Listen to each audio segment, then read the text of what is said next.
Congratulations, you made it to the 4th video, and the burning question that has been on your mind this entire time is, Sean, what is your favorite mode? I'm happy to say that we finally arrived to my personal favorite mode, the 4th mode, the Lydian mode.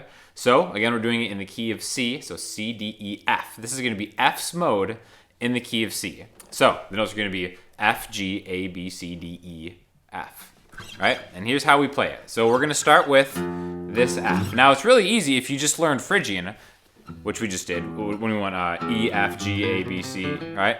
We're just starting on the F. So F, G, A, B, C, D, E, F. Okay, so we're just going one step further, right? So if we go through 2 octaves in the open position, it's going to look like this.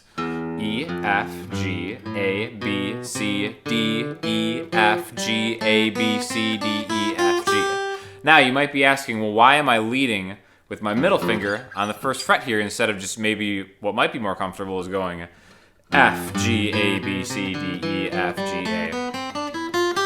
Because I want to keep the integrity of this shape. Now again, kind of like with Phrygian, the open strings are helping us when we play right here. But if we were to move this as a movable shape down to like the A string, which the F is going to be on the 8th fret here, you're going to want to lead with your middle finger because the shape looks like this. Which is an alteration of the major scale, so you can think of Lydian as the major scale with a sharp 4. So that's what makes it special, it has a sharp 4. So here's an F.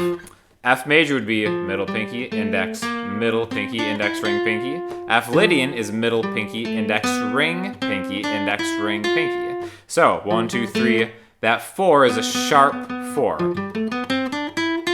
So if we just do the 1st octave, middle, pinky, index, ring, pinky, you'll notice the symmetry along these 2 lines right here. Now, this is another great example of seeing one shape inside of another. So it rests right inside of the C major, the C Ionian shape that we learned early in the 2nd video, which starts on the C, right? Middle, pinky, index, middle, pinky, index, ring, pinky, index, ring, pinky, middle, pinky. Now, if we start C, D, E, F, if we start F, there is that Lydian shape inside of the C major shape, okay? Now, I want to arpeggiate this, just like we did the other ones, into a triad. So if we take the 1st, the 3rd, and the 5th, we get an F major chord, which is the 4th chord, the 4th triad in the key of C. If we were to go one further with that, we would get a 1, 3, 5, and a major 7. 1, 3, 5, 7. So that's going to give us a major 7 chord, which is a great chord to use as the 4 in any chord progression, right? And we're going to demonstrate this in just a second. But first, let's do the voicing that I just used here on the A string, right? So it's kind of like it starts out as a power chord with the 1 and the 5. We're adding the major 7, and then the 3rd is going to be on the top right there, okay? So, we still haven't really talked about what makes this special as compared to the other ones, and that's that sharp 4. Now, the interesting thing about this 4, so let's take a look at it here. So F, G, A, B, right? Now, if you stop there, if you just go 1, 2, 3, 4, that sounds so wrong, right?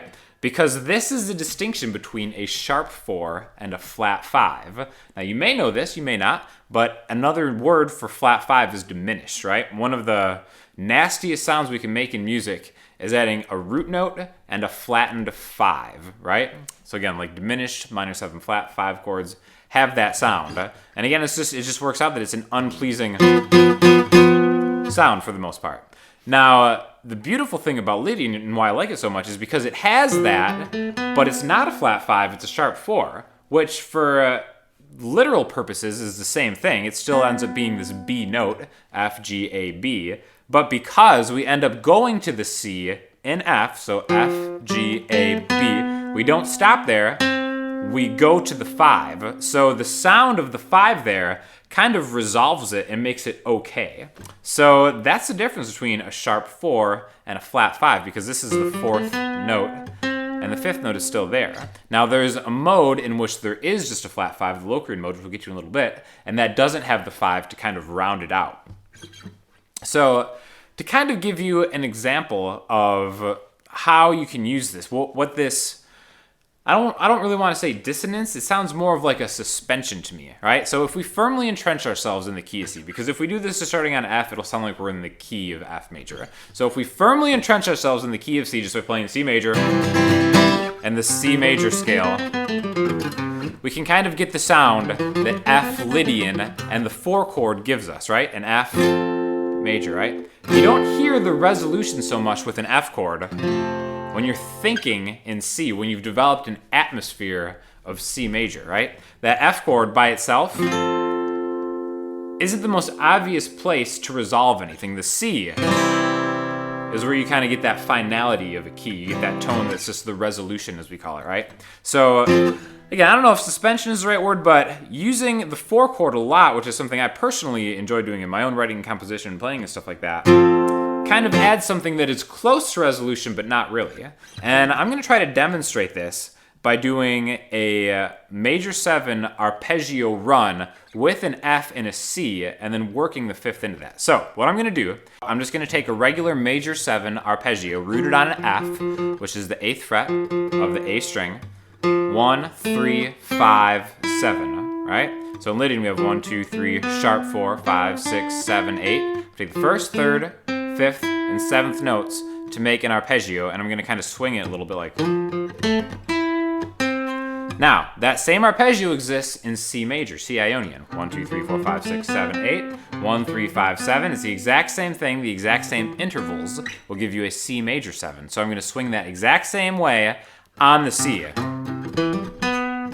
So back and forth from F to C. Now I'm going to work in that interval, that 4th, the Lydian 4th, 1, 2, 3, 4, which is a sharp 4, which would be where a flat 5 would normally be, but we have our 5th in Lydian here. This is our 4, right? So as soon as I introduce that, I'm going to do the same thing on the C and just kind of listen to how it sounds. So first I'm going to run through the major 7 arpeggio once each, and then I'm going to switch it to the sharp 4 and the flat 5. So F, C, F, C.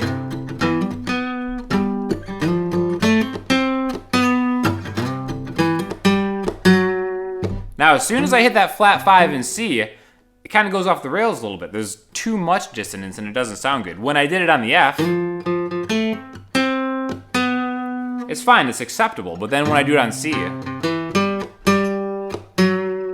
it's just wrong. And that's kind of the difference between what you can do in Lydian and what you can do in Ionian, or major. So there you have it, the Lydian mode, my favorite mode, the major scale with a sharp 4, which is representative of a major 7 chord, which always feel free to try to include that in your compositions and playing.